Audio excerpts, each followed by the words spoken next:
Hafide, my name is Joseph Certeza. Welcome to the Guam Green Growth Circular Economy Makerspace and Innovation Hub. Today we have Seed Talks community sessions. And, back in the days we had such great musicians such as RJ Rages. We also had great artists of KCLG, but no other than we also have Frank Bokaok.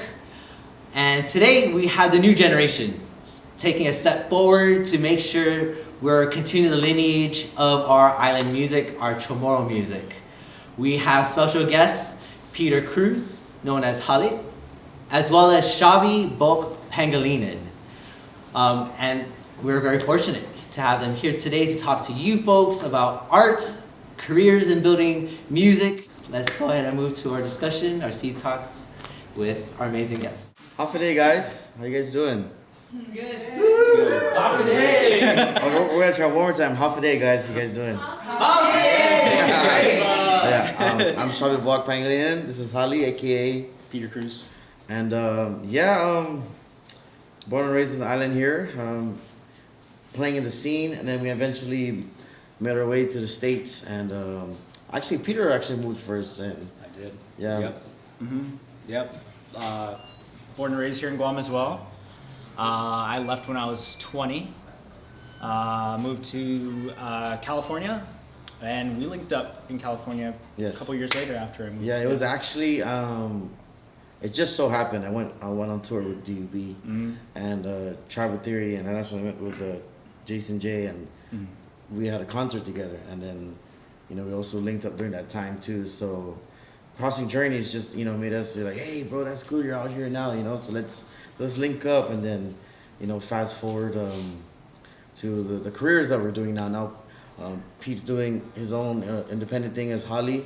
I'm a hired gun and an aspiring producer too, so playing in the scene in Southern California, in the reggae scene in Southern California, but also now wanting to cultivate the culture through our language and culture through music. Yeah. That's kind of like where I'm at in life now, so yeah. And it's the same thing for you as well, right? Yeah, same. Shiabe said I was born and raised here in Guam. I went to Trinity Christian School, which doesn't exist anymore. They were the Crusaders. I was the last Crusader. Like that. I went to Sanchez, so yeah. Yeah, so I went to Trinity. I graduated in 2008. And I actually went to UOG for about a year. I didn't know what I was gonna do, and then one day I was with my mom. We were driving, and she was like, "What are you gonna do?" Yeah. And I was playing music in the scene with a band called Table for Five about 15 years ago. And then I told her one day I wanted to go and be a pilot, so I left. I moved to San Diego. I got my pilot license, and then I've more or less been working at the same company that I've been with for the past 12 years. And the music scene in San Diego kind of fell on my lap. I joined this band called Tribal Theory, and I was with them for about 9 years. We toured the nation with a bunch of different acts, played cross shows with Bach and DUB and all these, Jason J, everybody. We've crossed paths one way or another. John Dang. 4-piece band. Yeah. And after 9 years, I called it quits. I decided to take a different route, try to be, for lack of better words, but literally a one-man band. But with the help of you guys now, like I have these guys behind me to support me here. But yeah, so now I'm a aspiring producer as well. I produce all my own music with the help of my friends, and then I also do a lot of session work and tour with other artists in California. So it's kind of my background to present day. Yeah. Let's go dive deeper into the background real quick. What was that one moment where you discovered music? Let's talk about the discovery of music.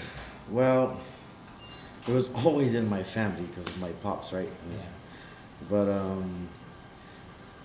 I don't know. It's always around. And then one day I was just like, my uncle, he was like, "Come and sit here because I want to go drink real quick." So he was that one uncle that he liked to drink, and he goes, "Play these few chords while during rehearsal with my dad." So I literally sat down and just played those same chords, and my dad didn't even notice for like 5 minutes. My uncle was outside pouring vodka and orange juice during rehearsal. And my dad looks at me and he goes, "Hey, Mugi Sim Kujera?" And I was like, "I don't know." And he was like, "You're playing those chords?" I was like, "Yeah." I was like, "Okay." And then fast forward, like, you know, my dad would take me to the music store, you know, and just like, "Let me see you if I can play this piano."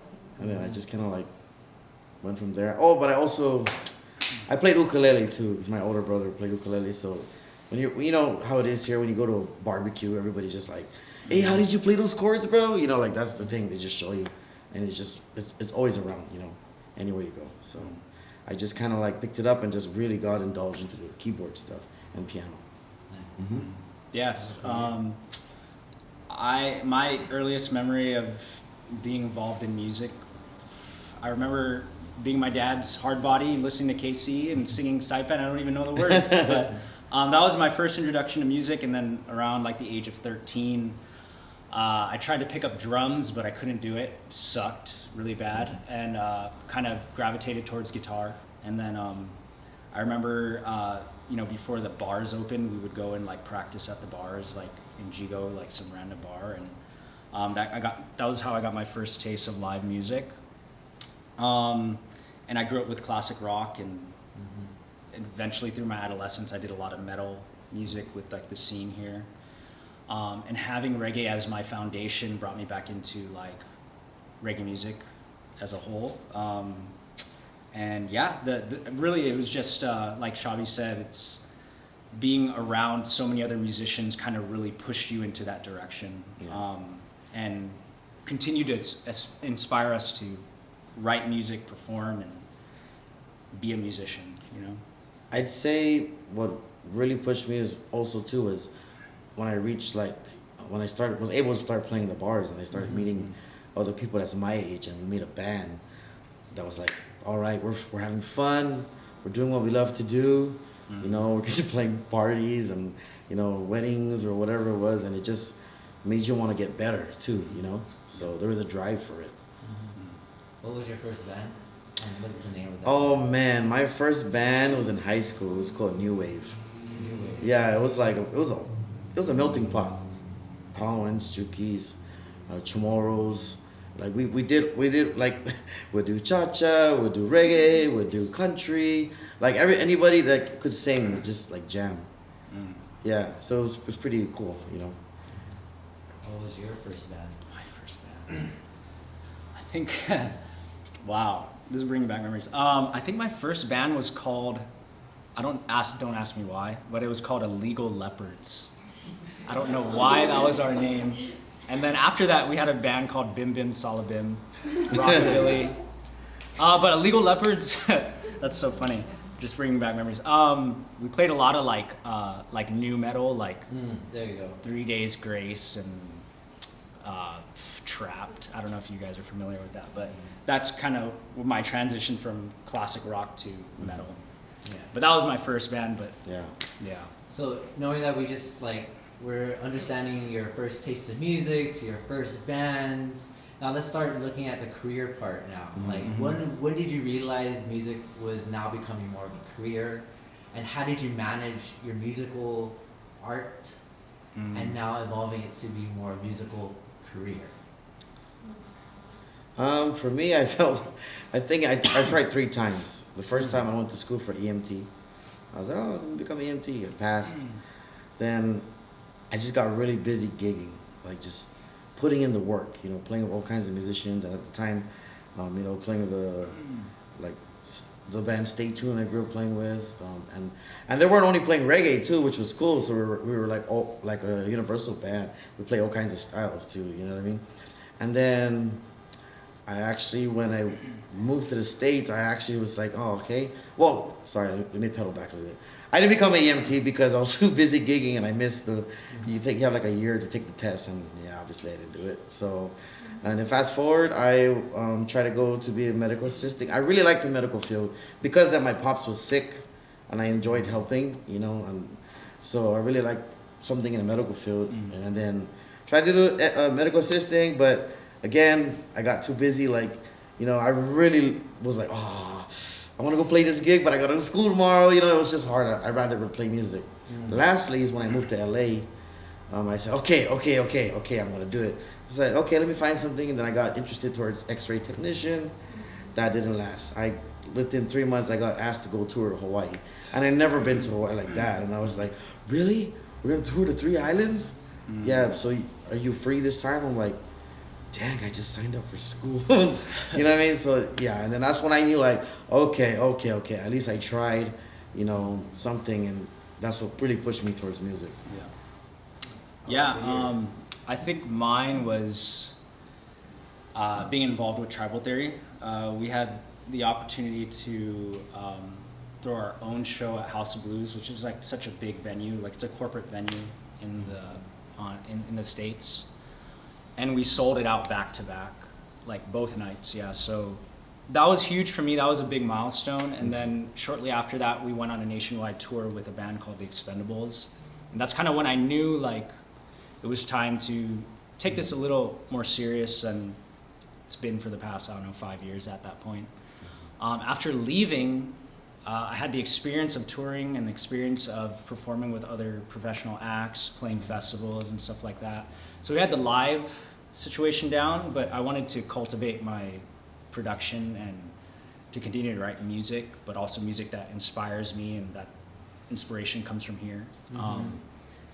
So trying to attempt to do that, it taught me a lot of the business aspect, trying to make sure that I understand how to take care of royalties and to deal with other artists in collaboration, percentages for session musicians, or you name it, anything that goes hand in hand with streaming music and all that. So all the touring experience brought me to where I'm at now, and also doing a little of the business side with that band.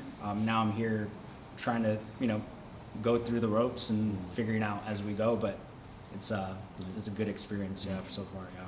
On that same note too, like definitely the touring experiences, like as far as the music business side, like I was always interested in who was the tour manager, because like he was always the head honcho, giving us itinerary, the per diem, giving us the routes, teaching me how to use Master Tour, showing me how to talk to people, or just like the networking.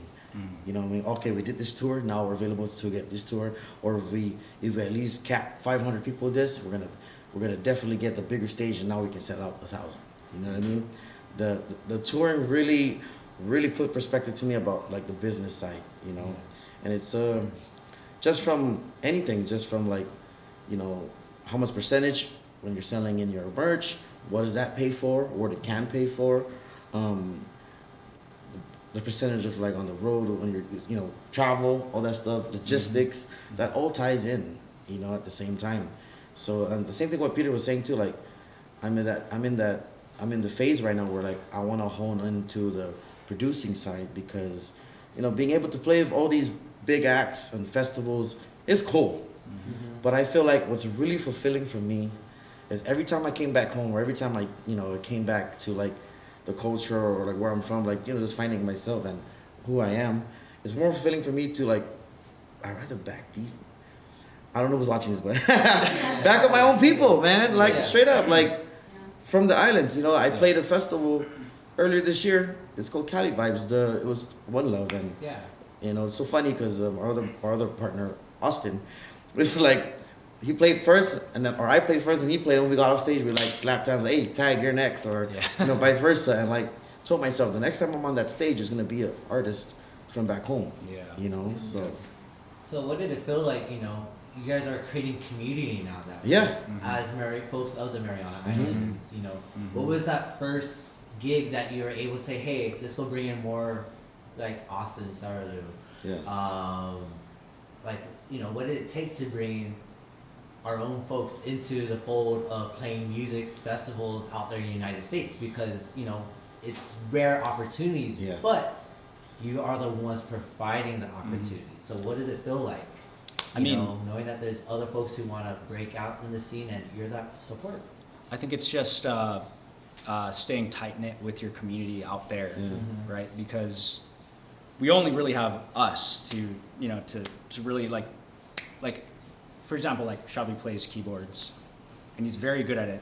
There's very little people that I know that play as well as him, but he just happens to be Chamorro, you know what I mean? And so like we find that community, like every time we see another artist from Guam, we always, you know, like hone in on them and say, hey, be a part of us, come, you know, jam out, hang out with us, even if it's like a simple thing, like be a part of it. I just got back from Cali Roots and I played with Ellie Mack, and somebody said something funny where like we have Connor Sablon. Connor is from here as well. Another good keyboard player. And they came on stage right before we played, or right after we played, and they were like, wow, you guys just met or we had to meet our Chamorro quota for and like that's huge. Like Cali Roots is like one of the biggest reggae festivals, it's like if the not Coachella, the biggest. the Coachella of exactly. reggae festivals. If not in the United States, definitely on the West Coast, you know? So I think it's just like being tight knit with the crew, and you know, no egos is very important too. You just gotta be humble and just roll with everything. You know? A lot of the times too, with as far as like how do we get them in, is they'll always ask me, hey, do you got a guitar player? Hey, do you got a drummer? Hey, do you got a bass player? Do you got a singer? And I always look at my phone and I'm like, I'm gonna try and call somebody that I know that's from home first. You know what I mean? I try to bring them in. And then sure enough, bang, bam, bam, they just do their own thing and they start doing their own gigs and they get the calls. And just because of the network, you know what I mean? Like even when I first moved out, Jason J, you know, Nate Titano, you know, the guys out there, we all just kind of looked out for each other, you know, like, hey, I know a guy that might, you know, that he's pretty killer. And they trust our word, you know, they really trust our word because of the work, number one, the work ethics too, and then, you know, just pulling through. So, you know, it's a growing process, you know. So, but we definitely do look out for each other out there because it's, you know, it's a big world out there, you know, and we just really want to push for it. Yeah, and I think on top of that, one last thing in my opinion is that we always do our homework. There's not a Chamorro or Guamanian or anybody from Marianas, any musician from out here that hasn't done their homework and come to practice prepared or come to rehearsal prepared, or if not, come to the show prepared. It's always top-notch musicianship, you know, and that's really important. And I think the other artists out there, they appreciate that. That's what's up. Let's see. Let's dive into, you know, now we're thinking about home. You know, we're now here. Beyond the Reef is just about to happen. What does it feel like knowing that, you know, you guys are ambassadors in a way out there in the United States representing the Mariana Islands? Now you're coming home.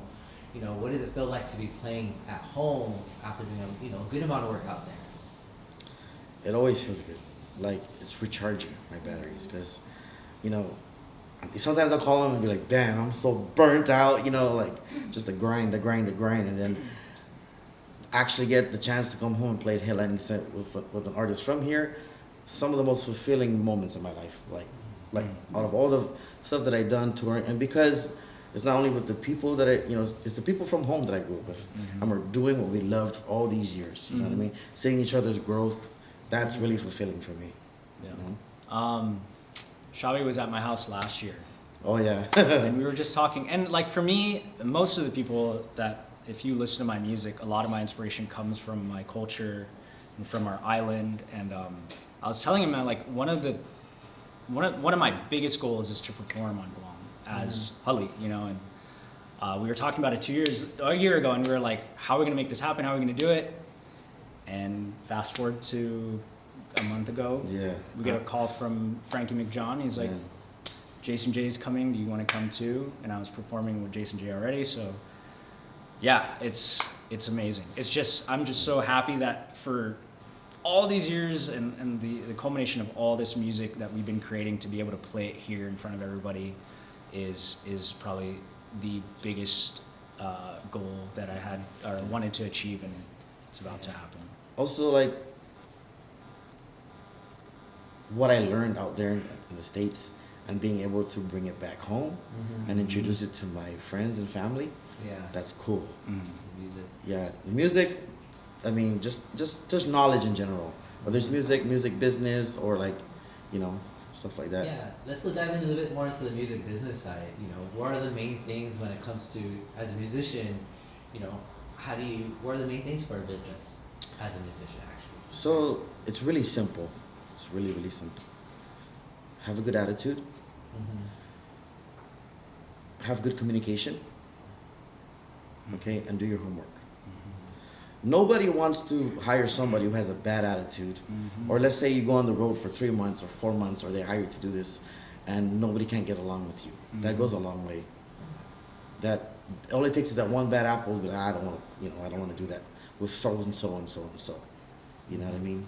So no matter how big the gig is or how small the gig is, you gotta just communicate. Good attitude, and do your homework. Like that's what they look for, because they're not looking for you to be the star. You're gonna have your moment. Trust me, you're gonna have your moment. But they're as coming from a hired gun, they want you to make them sound better. And then if they feel like, oh man, he's not really vibing me, or she's not really, it's a thing, So that's one thing that I learned.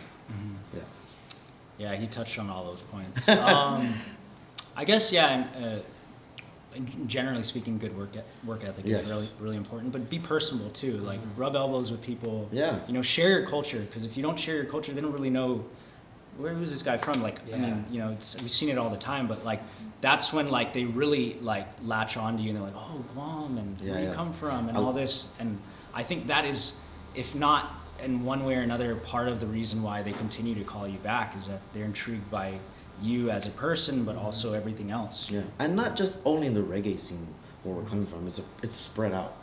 You know what I mean? Like, I'm just gonna throw names out there. Like, there's I don't know if you guys knew the drummer for the Whispers is Chamorro. His name is Richard Uggan. They call him Richard Agwan, right? But I don't know if you guys know the band The Whispers, but he's the drummer for the last 30 years, and like his parents were military, lived in Alameda. But he knows his roots, He talks about food. He doesn't have the, I would say the fob, but like he knows where he comes from, you know, and like that's cool. That's inspiration to not only just playing in the genre we play. Yeah. It's pretty broad. Like Rose LaGuardia. Rose LaGuardia. Plays for Cirque du Soleil, the circus. She's like the lead guitarist for the whole circus. So there's a lot of Chamorro talent out there. Teddy Solis, he does for film. That guy's so funny because, and this is what cracks me up when I love Teddy is he keeps it 100%. Like he'll come to our gigs in LA when I'm playing with Nate, and I'll walk into the gig. I'm coming from work. He's like, I know, fuck yourself. like as if we're still in Santa Rita, but we're in this random bar in LA. That's what's funny too. And then, Ozzy's wife. Yep. She does hair and makeup in the film industry. Yep. Austin's wife, American Horror Story, all those stuff. Big things. There's a lot, not only us. So, but coming from the experience, they say, we're so honored to be here, and so honored to have you guys listen to what we have to say. Yeah. Because we're still learning too. Oh yeah. But like, and now diving a little bit more into the business side of music. Creating your songs. Mm-hmm. But the biggest challenge is copywriting your music. Before it even goes onto any kind of platform. Right. What are some advice that you can give artisans when it comes to copywriting, and how do you get your music onto Spotify? This guy is the man for that. Like, he really knows how to get that going. Well, they have rights organizations like BMI and ASCAP. So that's what you definitely want to do is you want to get your music registered, and when you have your music registered on these platforms, they protect your music. They get you paid, they get you your mechanical licenses and all that stuff. So when your music plays on the radio or it plays in a random bar, you get paid for that. Elevator.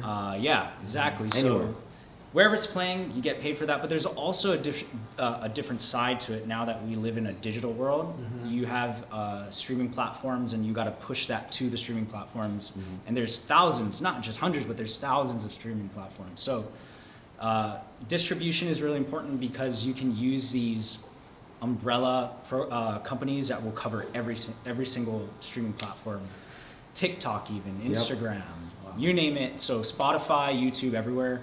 It falls under one distributor umbrella. I use something called DistroKid, which is great. It's very bare bones, to the point. You pay like $12 a year. You upload your artwork, your music. You put in all the analytics. It gives you ISRC code, which you would give, which it's embedded into the song. And It's like a skew, right? For the right, song. more or less, yeah. And so Yeah. like anytime that your music is playing, you get whatever that streaming platform pays you per stream, which is like 0.0084 on the dollar or something like that. But get with a performing rights organization like BMI or ASCAP, and then sign up for a distributor. Also, Sound Exchange is good because they take care of other licenses that those don't catch. So like, I think like something like a bar or a venue, if they play your music, BMI or ASCAP, those performing rights companies, they won't catch that, whereas Sound Exchange will. Yes. So those are three things, yeah. So BMI or ASCAP, DistroKid or TuneCore, and then the third one would be Sound Exchange. Very important. Another thing I want to add on to that is, as an artist, right, coming from the producing side, a lot of the people, when they hire you, they want an EPK. I don't know if you guys know what an EPK is. Can you expand on what is It's called an electronic press kit. Right. Okay. I'm gonna say it in my terminology, but you can fill in on it. Yeah. Basically, it's gonna be the rundown of what you've done, all the music you've done, where you've played, you know, your biography, the links to your music, the shows you've done, the successes you've reached, you know. And when somebody looks at that, oh, okay, so this is, you know, and they'll show how many shows you sold out, how many hits your song has hit Billboard. That's like the number one thing as far as like an artist is being prepared, because when you go to a promoter and they're like, well, can you send me your EPK so they can take a look and be like, okay, we can do a show here. Yeah. They look at all those things, you know, so that's a very important for an upcoming artist, or you know, just have an EPK. Yeah, those EPKs are important because also as an artist, it's expensive. Yeah. So in order to get endorsement deals, like through Tribal Theory, I've had like amp endorsement deals, guitar endorsement deals. But in order to have that, they want to see what you're doing. So some people have a minimum of you got to play 1,000 shows a year. Or that's what I was saying. Right. You know, So those things will like compress your entire history into like one link, or your future too. And you just keep adding to it too. Yeah, you just provide that to these companies, and they'll give you what you need, more or less. Yeah. Oh, that's pretty neat. I never knew about an EPK before. Personally. That was me when I was like, what? EPK, CPK or EPK? You know, so like, yeah, that's another thing. Especially when I entered, like putting my music together, like, we want to see your EPK. I was like, what is that? I called him, and he was like, yeah, this is what it is, you know. So that's very important. And it's the same thing that it's the standard when you play at festivals, just having EPK ready. Everything. For the most part, yeah. Like, so for Beyond the Reef, we had to have something together, at least us that are on the stateside, just to show for. And that goes to press too, or media. So for example, like Jason J, right? It will show NBC American Song Contest. Right. That's right there. Or Pacifier toured all these nationwide cities, or et cetera, you know? So that way you're not like, so what did you do? Right. Yeah, it's just it all answers right all your questions. Yeah. You know what I mean? Cool. Before we go to Q&A, I want to dive a little bit more. Is there anything else before I dive into the Q&A and last set of questions?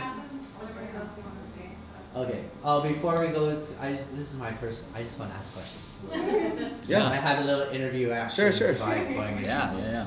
Let's dive into music creation. You know, Yeah. What are some of your protocols when you're creating music? You know, protocols as like, I need to make sure I do this. I want to make sure I have like maybe some language or majority language that's tomorrow, or some protocols. Like a personal thing. Yeah. What are some personal protocols that goes into your songwriting? I think for me, it's just kind of going in with a positive mindset, because music can be draining, you know? So like there'll be times where I don't even want to listen to music. Yeah. You know, like I just can't take it. It's just, you do so much music on a daily basis that sometimes you just need to disconnect yourself. So when you turn on the computer and it's time to create some music, go in with a positive attitude, but on top of that is collaboration, like working with other people, because I'm like a really big believer, if you want something done right, do it yourself. But I'm realizing as I get older, I can't do everything, you know? And you can't. And I can play keyboards, but like I can't play as good as Shiabe, you know? So like vice versa on guitar. Right. So, and we always trade, we're always collaborating, like, hey Par, do this, can you do these keys for this song? Or hey Par, can you tune these vocals? Can you do the vocal composition, production on this vocal? So that's really important. Like if you want a good production, if you want a good product, at the end of the day, you got to collaborate. Not with just anybody too, but like with people that you enjoy playing music with. A solid team. Yeah. You know, you can't. There is people I know who can do it by themselves, but even they don't say it, but they have a team. Yeah. They have their for go-to sure. guys. For you know, sure. and the creative process for me, honestly, is just I don't know. I just kind of like go in there and just. I usually start with drums, or I like this song and I like really, not maybe copy it, but kind of have a feel of it or a vibe off of it. You know, like it can be like, oh, maybe I want to do, because it's like I said, not only reggae, I love R&B too. And I was like, oh, maybe if I take this song and then flip this, because I'm more of a producer than a songwriter. The 2 songs that I put out was just to pay homage again to the culture and language, but I'm leaning more towards like the producing side. Yeah. You know, but for me, it's just usually I go in there, I don't know, it's just kind of like, I just don't know, man. I start. It just happens. I don't have a routine. Well, yeah, I do. I kind of light some incense, whatever. I don't know. Get the vibes going. You know. Turn the purple light on. Yeah, I actually do have I actually do. You know. Let's start with the prompt of right now your favorite song. What was that creative process like of writing that song? Like my favorite song. Yeah, that you've written. Okay. That's yours. Yeah. What was that creative process like? Because I'm interested. What's your inspirations? You know, what was that aha moment that said, "Hey, this is the song"? So honestly, my favorite song, I didn't write it. My pops wrote it. Yeah. Hutangahao. That's my favorite song because, for some reason, every day when I would drive to work, it came up on my playlist. Just keep playing, and it was super slow. It's super slow too. Yeah. And then one day I just went home and I just started. And I was like, okay, I have a skank too, whatever. And then I went to Florida to play a gig, and I showed my friend. His name is Alvin. I said, hey bro, check this out. I'm trying to do like a Chihuahua reggae tune. And he like started playing a horn line. I was like, dude, let me record that, bro. And it was so I recorded it with my phone, right? We were just in the hotel room because we had a gig. And I went home and I just chopped up whatever he did and like started building the drums. And then like, you know, I was like, that was cool. I got a horn line. Now how am I gonna fit this lyrics into this? And it just came together, bro. And it just, you know, it was like an inspiration right there, bro. I don't know how to say it, man, you know. And your dad wrote it. Yeah, my dad wrote the song, you know what I mean? Like, it was just one of those days I was just like, let me flip it. Let me make it my own. I didn't write the lyrics, but if I ever have a chance, I'll show you the old version. And the new version, you'd be like, whoa, I never heard that. Even my own siblings were like, that was tight, bro, what you did with Dad's song, you know? That's Yeah, that's nice. sick. Because at first I was really like, oh, dude, I don't know. You guys might like it because usually we're very like, nah, let's keep Dad's songs and just keep it. But I was like, you know what? Let's do a spin on it, you know? So I just took it and made it my own. And then I'm really proud of that song. Yeah. Because that one was really close to heart, that song, you know? Yeah. Thanks for sharing. Yeah, no problem. Awesome. I didn't know that. That's cool. Yeah. For me, it's still probably my favorite song, and we've been laughing about it this whole tour. Is Isla. So I'm really excited about that one, and I've always been excited about that one because the inspiration was like my goddaughter. So her name is Isla. So I wanted to have a song that she can kind of look back on, and she always grew up with my music, but also like it goes hand in hand with Guam. You know what I mean? So that inspiration came from, I think I was listening to like Kaloi Kai or something one day, and I was like, I really enjoy that poppy reggae stuff. So and it sounds super cliche, but I literally woke up one morning and wrote the hook to Isla on like as I woke up. I grabbed my phone, I started writing, and I knew it, and I was like, okay, we got to start writing this now.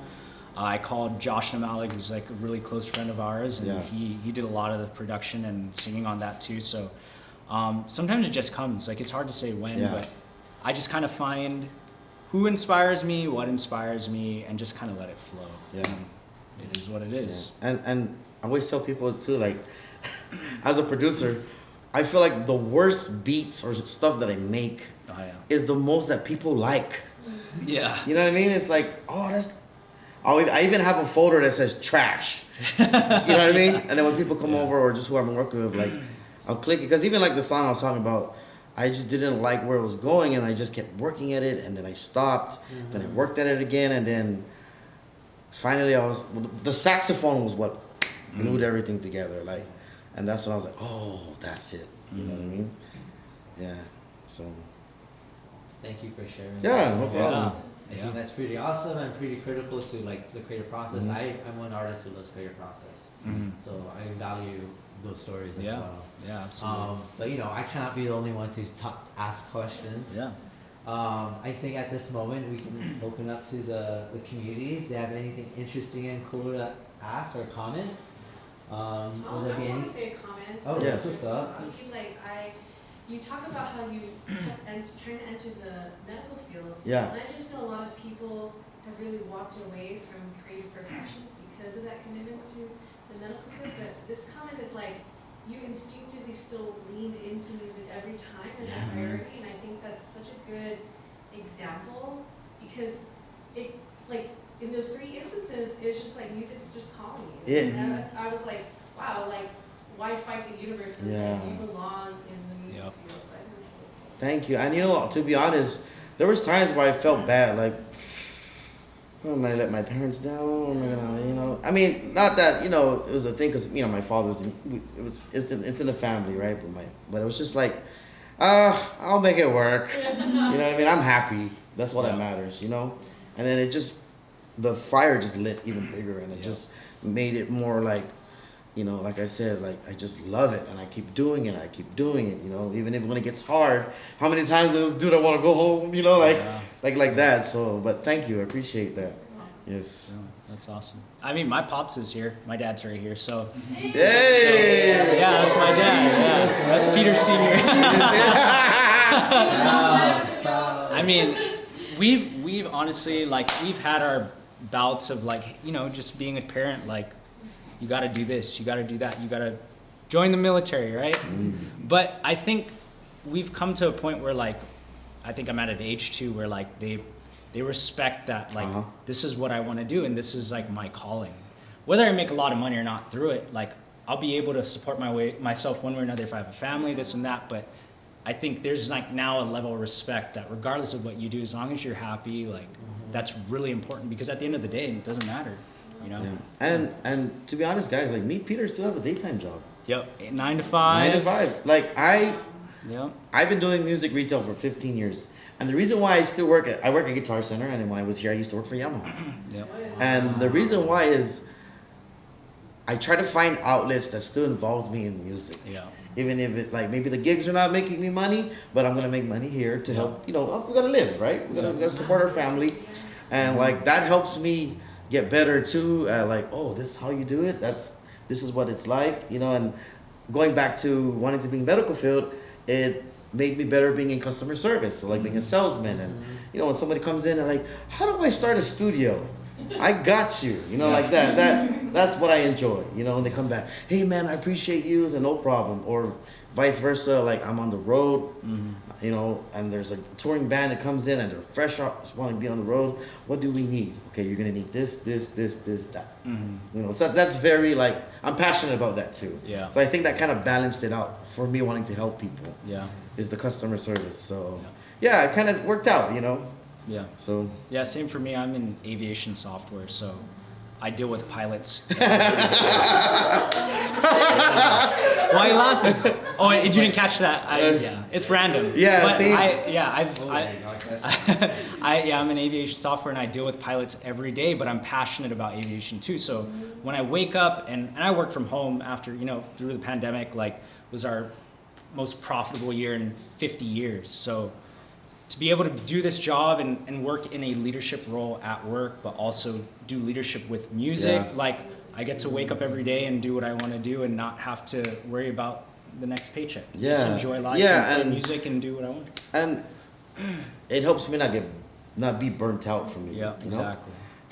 Exactly. That's what we were just talking about. Like, you know, there's days, you know, not every day it's always good making. You know, you're battling yourself of like, I don't know, man. Yeah. I don't know, you know, but then you get past that day and it's a new day and you just move forward. And you just, like I always say this, no matter how big the gig is or no matter how small the gig is, you never know who's in that crowd. Yeah. You never know who's gonna be there. And most of the time, that's how I get my gigs. Like, they'll come, hey, bro, what's your name? Oh, my name is Bach, Shiabe Bach. And can I get your number, bro? I really like the way you play. And that's networking too. Yep. You know what I mean? So the size of the venue doesn't matter. It's as long as you're doing it. So, Yeah. yeah. I have a question. Yes.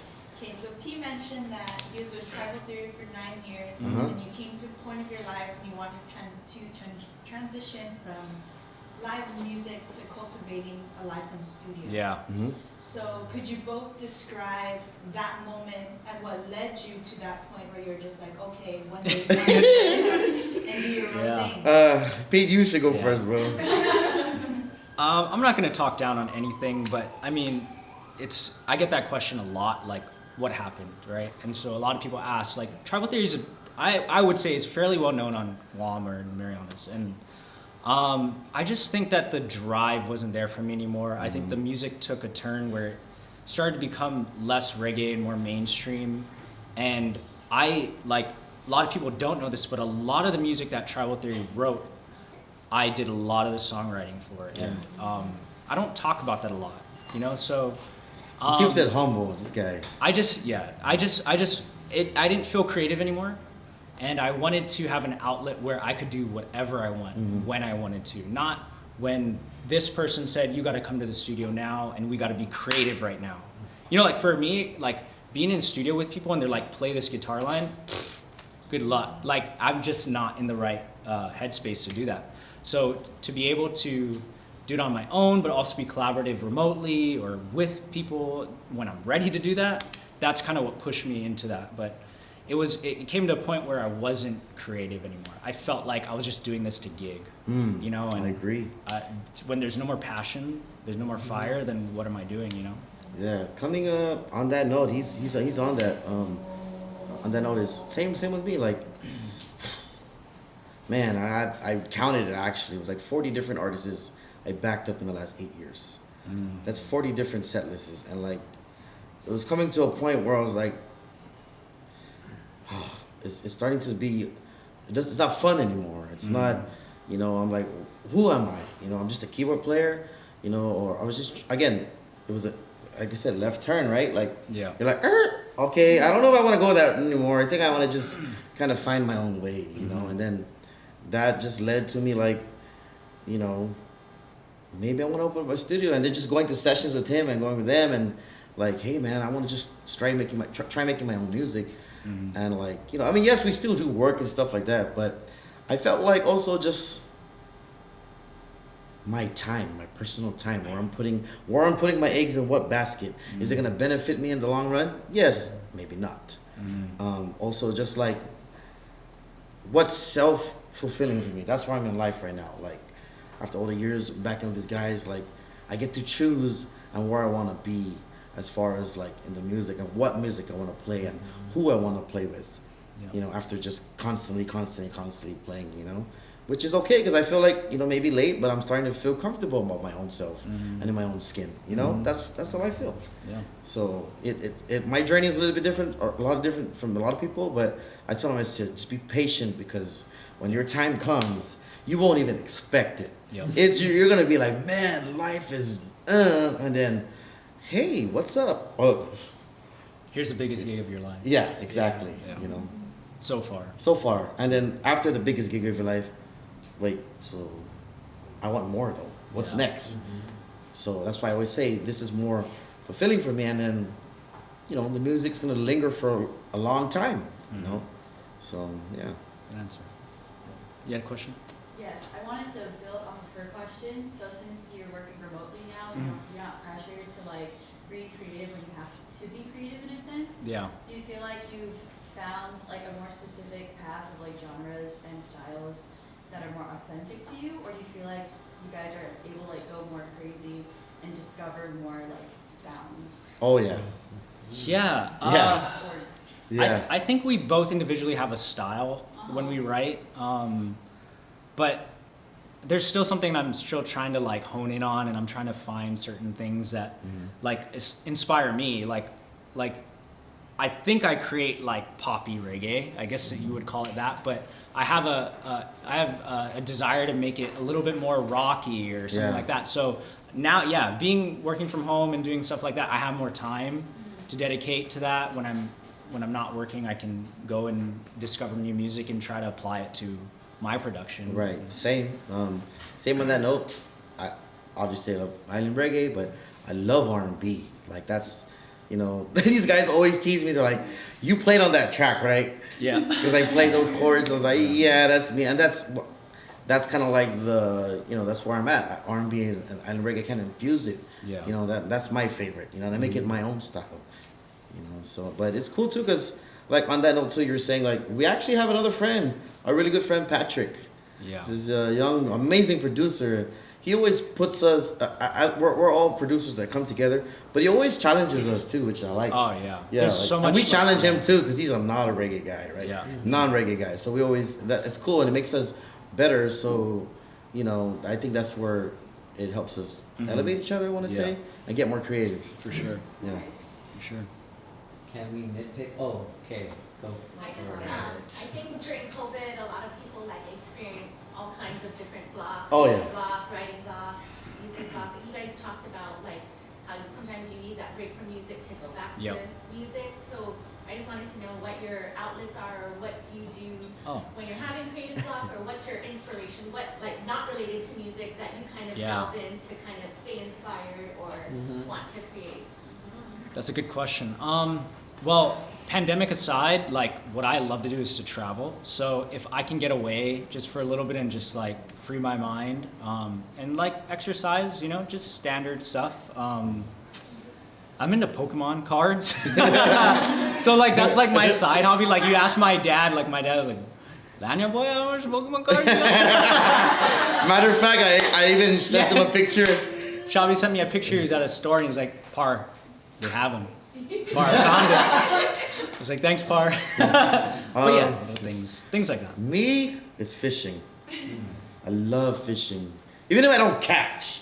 Like when you go out there and you didn't catch nothing, it's called fishing, not catching, right?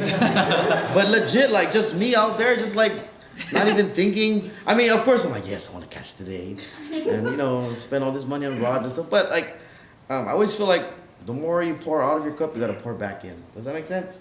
Yeah. So if you're working hard, you gotta make more time, and I gotta be gotta be better at that too.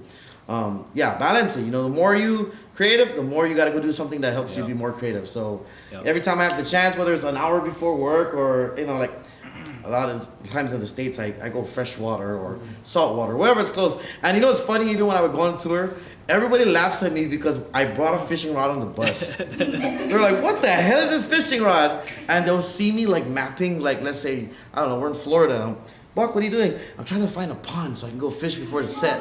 Yeah. Like legit, they'll crack up and you know crack jokes. But then when I caught fish, they're like, "Oh, okay." I said, "Yeah, man, it's fun, bro. I just want to get out, you know, just block everything out, and then you know, I feel better, you know, and then another thing is just I'm very simple. I love being with my family. Barbecues, that's the thing right there. I love, like you know, Sundays hanging out. You know, granted they're always like, "Hey, celebrity," you know, like that. But it's cool, you know. I love that. I'm a family person too, you know. So, yeah. I have another question. Yes. Please. So music is a beautiful thing, but along with music, it also comes with sacrifices. Oh, so plenty. for me growing up, we had plenty of gigs, right? Yeah. But with gigs means less time hanging out with your cousins, less time hanging out with your family. How did you like navigate through that feeling of like I'm missing out on all of this, but still I'm also like choosing myself because I want to be a better musician or I want to get out there.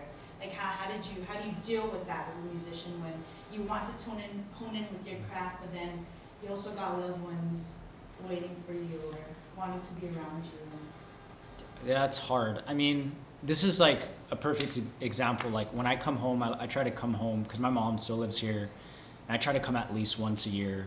And if I'm here not music or business related, it's all family.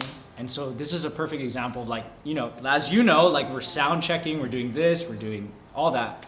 But I think it just comes with the territory, and you just have to like look at like the long term, like what is your goal? Yeah.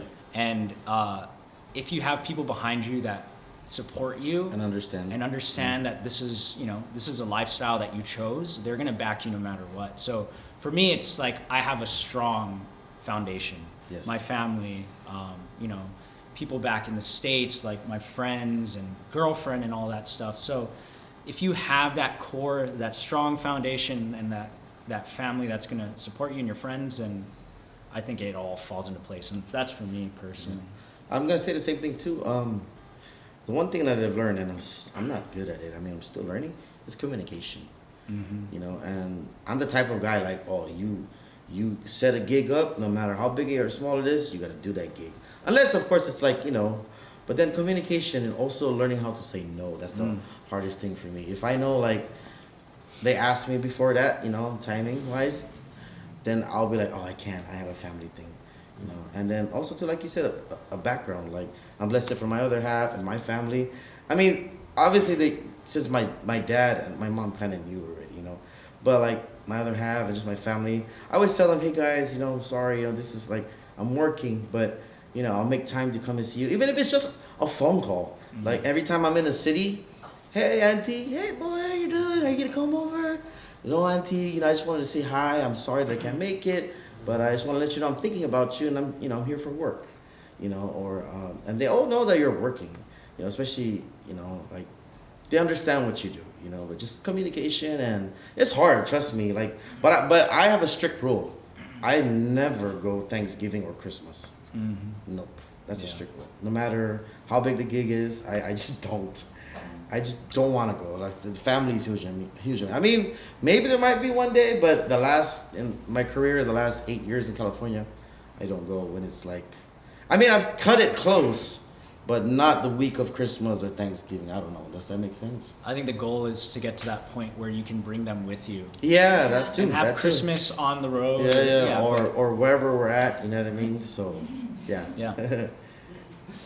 And I made it work, so, yeah. Any other Sweet. questions from the folks? Jess, you have any questions? Jess knows everything about us. Yeah. So sweet. What's that, Jess?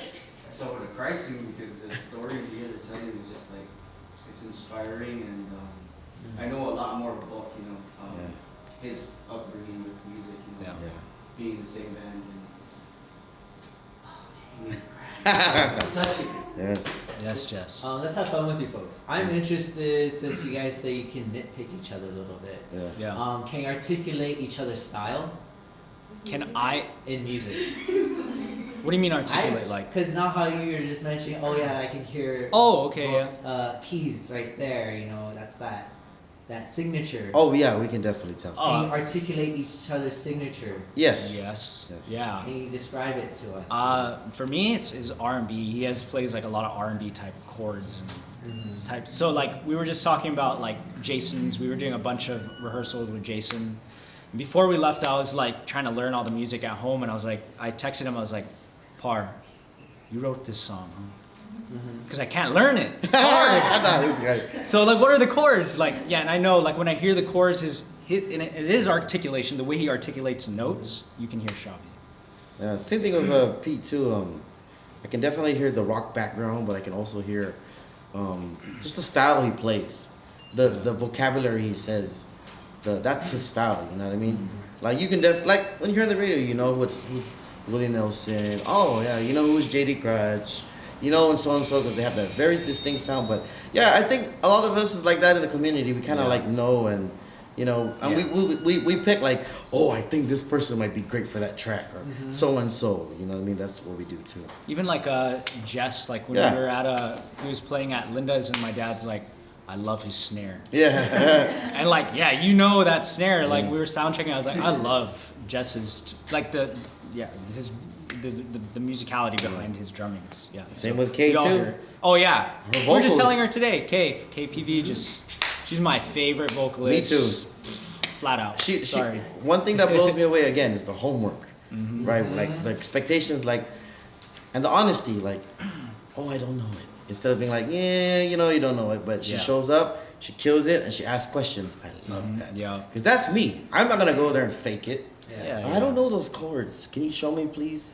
And I'd rather have that because I want us to, like, it's a teamwork, you know? Yeah. Again, rather we go on the stage and it's a train wreck, you know? Mhm, I want us to know who's not comfortable, Yep. you know? Especially like with this, Jason gave me the opportunity to be more free and be the MD for his set. And also Holly too, you know, having me help him like arrange the set and everything, and just, you know, and then bring everybody collaboratively. It's like the ultimate band, you know?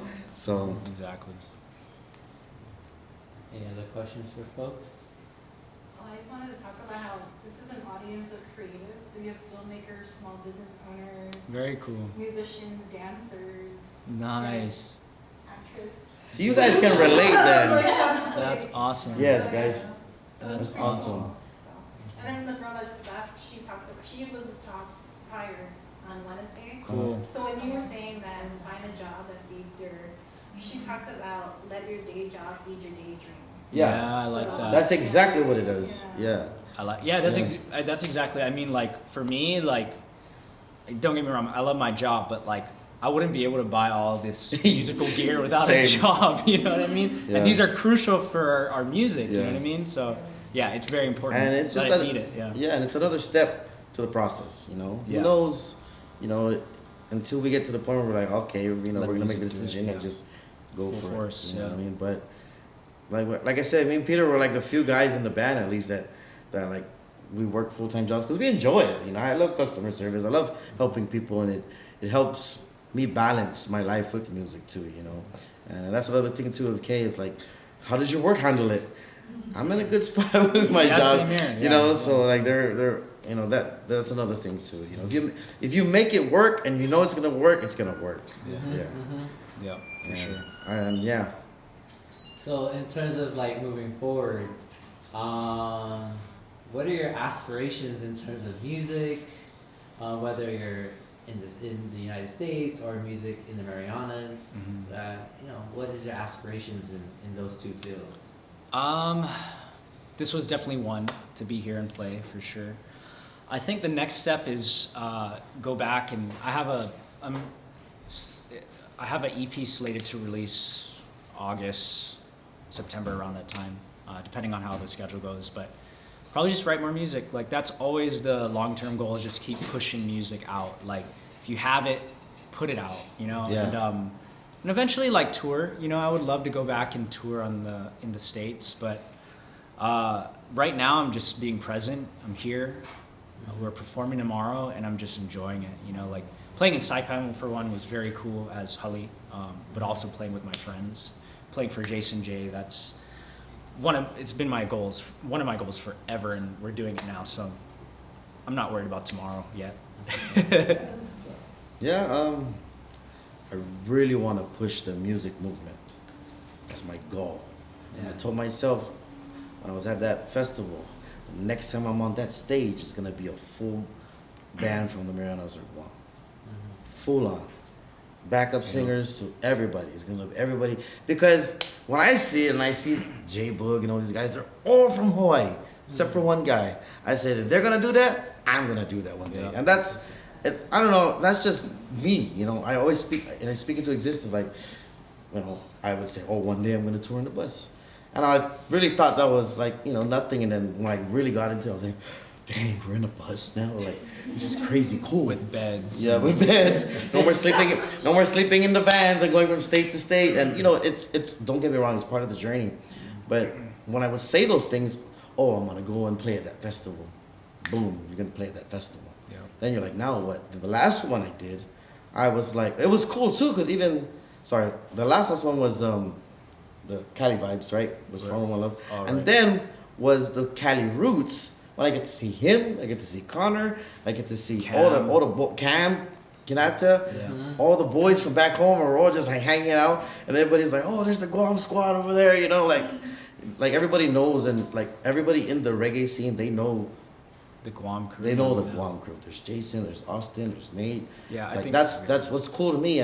But my next is to push and have artists come out and tour and put more music, whether it's whether I'm gonna be in the reggae scene or I'm gonna, even as being a tour manager, whether it's for pop artists, reggae artists, what you call it, hip hop, anything, that involves me doing music and helping the people like go out there and giving them the knowledge like, okay, when you come to California, come talk to me and I'll help you get signed up and getting a van, or I'll help you get a promoter, or you need backline for your tour. Like a lot of times it's me and Pete, and we really try, like when the John Deck Boys comes out or 4-piece band comes out, hey Pars, anybody we can, for those are crucial things, you need for the road. So we'll really try to help and push that, because again, we're a small community, but we're really tight, and I want that to grow. So I'm hoping next year we're gonna have a full band on that stage. You know what I mean? And it's funny, everybody in the scene, they're like, oh, so Jason J's the one who started it. It's his fault. They're like, what's homie and tomorrow par?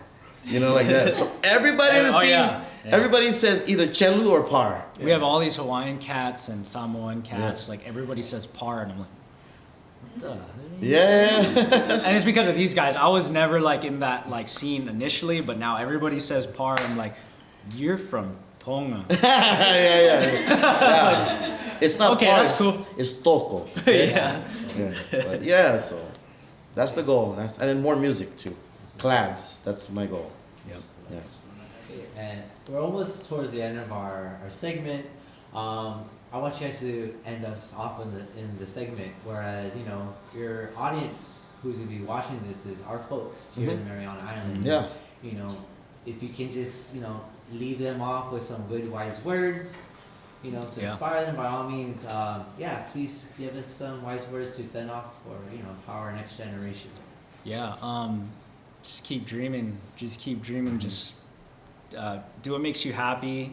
And I think most importantly for me too is, water your roots, cultivate your culture, never forget where you're from, but on top of all of that, just keep dreaming. If you have a goal in mind, if you have any kind of dream, just go for it, And I know mine's very simple, but just keep pushing. Eventually, it's like, I'm telling you, when the least, not that I'm saying, but just, I'm very blessed where I am in life too, and very blessed to be here in front of you all and to hear my story, which I thank you guys, but like, just keep pushing, And I'm gonna end this on this note. What really, really got me was, I don't know if you guys ever watched the Quincy Jones documentary or something on Netflix. So you guys will watch it. Yeah. Okay, so the number and the age and the years doesn't matter. Like, it will come one day. And in a short note, Quincy Jones was 50 years old when he got his time. The Michael Jackson album. And he did so many things. Frank Sinatra. I'm not gonna spoil it. You guys watch it. But that really inspired me. Yeah. So enjoy the journey, because you don't know what you're gonna miss on the way too. But keep pushing.